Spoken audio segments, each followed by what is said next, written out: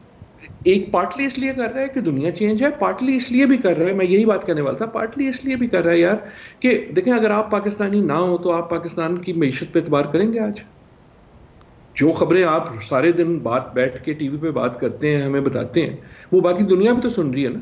جو ہماری سیاست ہے آپ کے خیال میں آر وی کریڈٹ ورتھی؟ اگر ہم ایک شخص ہوتے، آپ اس کو قرضہ دیتے، اپنا پیسہ دیتے. سو ہماری اپنی، میں جانتا ہوں کہ میں سخت بات کر رہا ہوں، لیکن ہماری اپنی سیاست کی جو قیمت ہے وہ ہماری انٹرسٹ وردینس ہو گئی ہے. نہیں ڈاکٹر صاحب، اس کی وجہ اکنامک ریزنز ہی ہیں یا پولیٹیکل ریزنز بھی ہیں؟ یقیناً اکنامک ریزن بھی ہیں، پولیٹیکل ریزن بڑھ جاتے ہیں جب آپ کی اکانومی جو ہے وہ غیر مستحکم ہو. سو اکنامک ریزن بھی یہ ہو سکتے ہیں کہ یقیناً آئی ایم ایف جو ہے وہ ایک طرح سے لین کرتا ہے امریکہ کی طرف، کیونکہ اس کی اونرشپ زیادہ امریکن ہے. آئی ڈو ناٹ تھنک کہ آئی ایم ایف جو ہے وہ صرف سیاست کی وجہ سے پاکستان سے مشکل کر رہا ہے، کیونکہ وہ کئی ملکوں کے ساتھ کر رہا ہے، لیکن یقیناً اس میں چائنا کا بھی ایک شیڈو آتا ہے. لیکن آئی انسسٹ اگین کہ ایسا نہیں ہے کہ صرف اس کی وجہ سے یہ ہو رہا ہے، ورنہ سب بھلا چنگا ہوتا. ڈاکٹر صاحب لیکن چین آج اس خطے میں بڑا امپورٹنٹ رول پلے کر رہا ہے. دیکھیے ایران اور سعودی عربیہ کے مابین ثالثی کرانے میں افغانی وزیر خارجہ پاکستان آتے ہیں، پھر پاکستان اور افغانستان کے مابین معاملات کو ٹھیک کرنے میں، یعنی چین اس خطے کے اندر تو ایک میجر ایک سٹیک ہولڈر کے طور پہ اس لیے بھی کہ سی پیک کے راستے بھی اس کا پاکستان کے ساتھ انٹرسٹ جڑا ہوا ہے. اور پھر میں جو پوچھ رہا ہوں کہ چینی کرنسی کے اندر پاکستان نے رشین آئل، جو آئل کے کارگوز آ رہے ہیں، یہ آئل ڈپلومیسی کو کس طرح سے دیکھتا ہے؟ دیکھیں 2 چیزیں آپ نے کی، دونوں بہت امپورٹنٹ ہیں. پہلے یہ کہ چائنا کا جو رول ہے وہ اس ریجن میں نہیں دنیا میں بڑھ رہا، اور چائنا تو ہمارا ہمسایہ بھی ہے، ایک ہماری ایک وہ اس کی تاریخی وہ بھی ہے. تو یہ ایزیوم کرنا کہ جی ہم چائنا کو اگنور کر سکتے ہیں، امریکہ کے لیے ہم چائنا سے کٹی کر لیں گے، ایسا تو نہ ہوگا، نہ ہونا چاہیے. سو چائناز امپورٹنس ریمینس. میں صرف یہ کہہ رہا ہوں کہ ایسا نہ کرو کہ ایک کے ساتھ دوستی کا مطلب دوسرے کے ساتھ دشمنی ہے. دوسری جو آپ کی آئل ڈپلومیسی ہے، that too is very very major part of what is happening in the world. Oil کی اس میں صرف بات نہیں ہے، جو آپ نے بالکل درست بات کی، کرنسی کی بات ہے. ان اے وے اس وقت جو دنیا کے پاس سوال ہے، ہمارے پاس تو یہ سوال ہے نا کہ آج ڈالر کتنے کا ہے، دنیا کے پاس یہ سوال ہے کہ یار will dollar remain the reigning currency. کیا ڈالر ہی دنیا کی سب سے واحد جو ہے امپورٹنٹ کرنسی رہے گا؟ اور یقیناً چین یہ چاہے گا ایز چائنا کہ یوان جو ہے جو ان کی کرنسی ہے وہ اب ایک گلوبل پرومیننس اختیار کرے. وہ کہتا ہے کہ یار میں ساری دنیا کو اگر پیسے بانٹ رہا ہوں تو میری کرنسی کے پاس وہ امپورٹنس کیوں نہیں ہے جو ڈالر کی. ڈاکٹر صاحب لاسٹلی اینڈ ویری کوئکلی، کیونکہ ہمارے ہاں ایک خاص پولیٹیکل پارٹی وہاں پہ لابنگ بھی کر رہی ہے، جو کانگریس مین ہیں ان کے اسٹیٹمنٹس بھی ہم نے دیکھے، اور پھر ہیومن رائٹس وائلیشنز پر بھی امریکہ کی توجہ مبذول کرانے کی کوشش کی جاتی ہے. وہاں دفتر خارجہ کے ترجمان کا اسٹیٹمنٹ بھی آ جاتا ہے. وہاں بیٹھ کر آپ اس ساری سچویشن کو کیسے دیکھ رہے ہیں؟ یار میرے خیال میں جو آپ پاکستان میں ایک اس وقت تذبذب اور دکھ کا حالت ہے وہ باقی دنیا میں بھی ہے، اور میں اسی طرح دیکھ رہا ہوں جس طرح باقی دنیا بھی دیکھ رہی ہے کہ یار اس ملک کا ہو کیا رہا ہے. سو میں جو پہلے بات کر رہا تھا کہ دیر از اے لیک آف ٹرسٹ، اور جو انسرٹنٹی کی جو صورتحال اتنی بڑھ گئی ہے، بات ایک پارٹی دوسری پارٹی کی نہیں ہے. سوال یہ ہے کہ ملک جو ہوتے ہیں وہ مستحکم ہوتے ہیں، وہ پریڈکٹیبل ہوتے ہیں. خصوصاً اکنامکس میں دنیا آپ سے پریڈکٹیبلٹی مانگتی ہے. دنیا آپ سے یہ مانگتی ہے کہ مجھے پتہ ہے کہ کل کیا ہو یا پرسوں کیا ہو، آپ کا ڈالر پرسوں کہاں ہوگا، آپ کی مارکیٹ پرسوں کہاں ہوگی، یا کم از کم مجھے کوئی اندازہ ہو کہ ایک خاص سمت میں جا رہے ہیں. اس وقت جو ہماری بکھری ہوئی پالیٹکس ہے پچھلے 1.5 سال سے، اس سے ایک طرح سے ہمارا اتنا ٹرسٹ جو ہے وہ گر گیا ہے کہ اگر کوئی آپ کی مدد کرنا چاہے گا بھی، کوئی انویسٹ کرنا چاہے گا بھی، لیکن جو انویسٹر ہے یا جو جس کے پاس پیسہ ہے اس کے پاس تو پوری دنیا ہے. وہ اس پوری دنیا میں کیا آپ کا پروگرام دیکھ کے، آپ کی خبریں دیکھ کے یہ تعین کر سکتا ہے کہ ہاں یار پاکستان میں کر لو، یہ ملک جو ہے نا اس میں پیسہ لگانا بالکل ٹھیک ہے. اس فیصلے پہ تو کوئی پاکستانی آج کل نہیں آ سکتا. سو کہنے کا مقصد یہ ہے کہ ہماری انٹرنل پالیٹکس سب سے اہم چیز ہے جو ہم فارن پالیسی میں کر سکتے ہیں. بہت بہت شکریہ. پروفیسر ڈاکٹر عادل نجم ہمارے ساتھ موجود تھے. آج چیئرمین نادرا طارق ملک کی وزیر اعظم شہباز شریف سے بڑی امپورٹنٹ ملاقات ہوئی ہے، جس کے بعد ان کے استعفے کی خبریں گرم ہیں. چیئرمین نادرا طارق ملک نے استعفیٰ دے دیا ہے، اگر دیا ہے تو کیوں دیا ہے، اس پر بات کریں گے. اس بریک کے بعد ہمارے ساتھ رہیں گے.